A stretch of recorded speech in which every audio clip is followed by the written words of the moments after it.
We obviously have a serious problem on our hands, and it's something that I've been talking about for quite a few years. And earlier on, the senator brought up the subject of the Depression, and you did allude to the fact that dislocations and credit creations are a problem and can add fuel to this fire. But at times, I don't think you follow those rules very well. I mean, even though you recognize that's the case, because I think understanding the Depression is one of our problems, or the lack of understanding of the Depression, because generally most of what people are taught these days is that it was a lack of credit in the 30s that caused the prolongation of the Depression.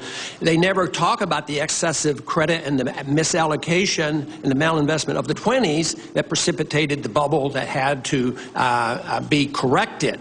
And then in the Depression, what did we try to do? We tried to fix prices, which is exactly what we're doing now. We would not, in the Depression, allow wages to go down, and we said, well, the price of farm products has to stay up.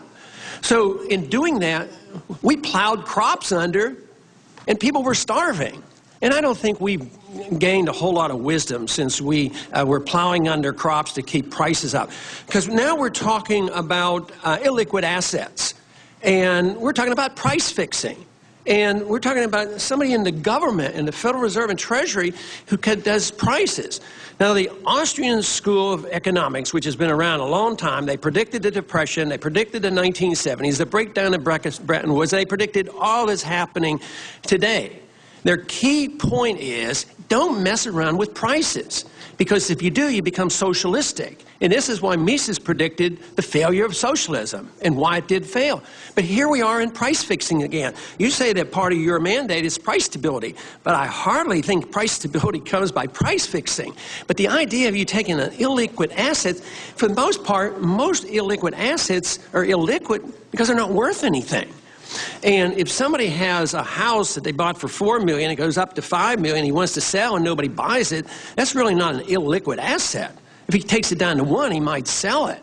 But people aren't smart enough. The Federal Reserve's not smart enough, Treasury's not smart enough, Congress is not smart enough to know what prices are. So I think that is the greatest danger of what we're doing here is we're price fixing, and that is what I'm convinced that prolonged the Depression in the 1930s, because we got into that.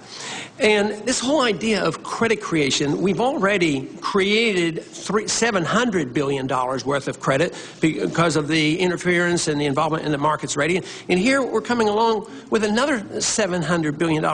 The real question is, where does it come from? And we're surely not going to tax the economy $700 billion. No way would even consider this. But are we going to borrow it? Well, we could go to our bankers, our friends in China. They might come up with $700 billion and loan it to us, but I doubt it. But where are they going to come? They're going to come to you. They're going to come to you to create credit.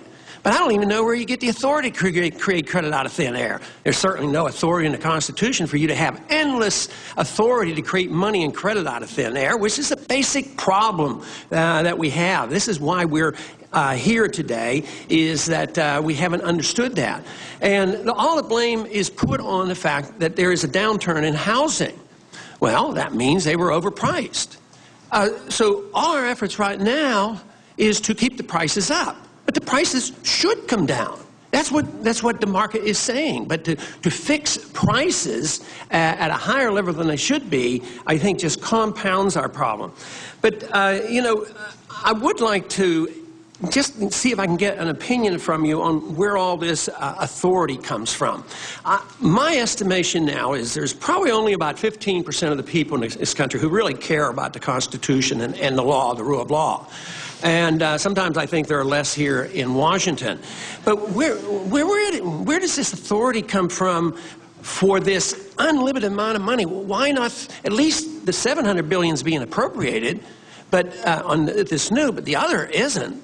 But you're going to have to monetize a bunch of this. And quite frankly, I'd have trouble finding anything in the Constitution that said, this is it.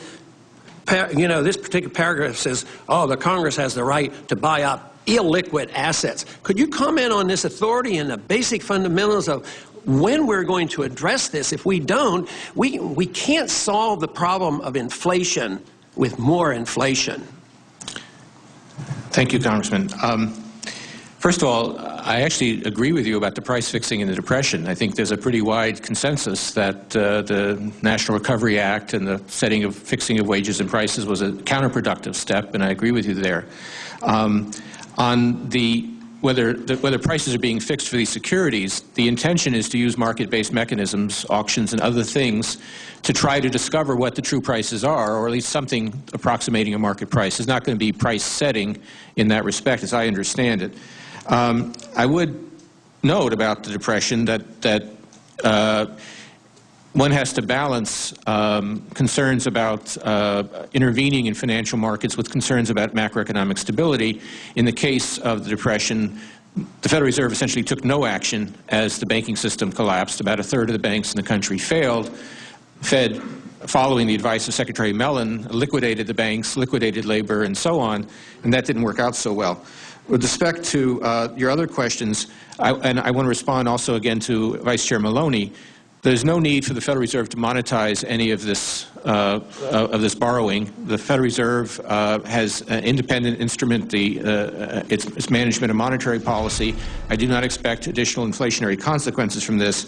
As to our authority, of course, the Constitution gives the Congress the right to coin money and regulate the value thereof. Coins.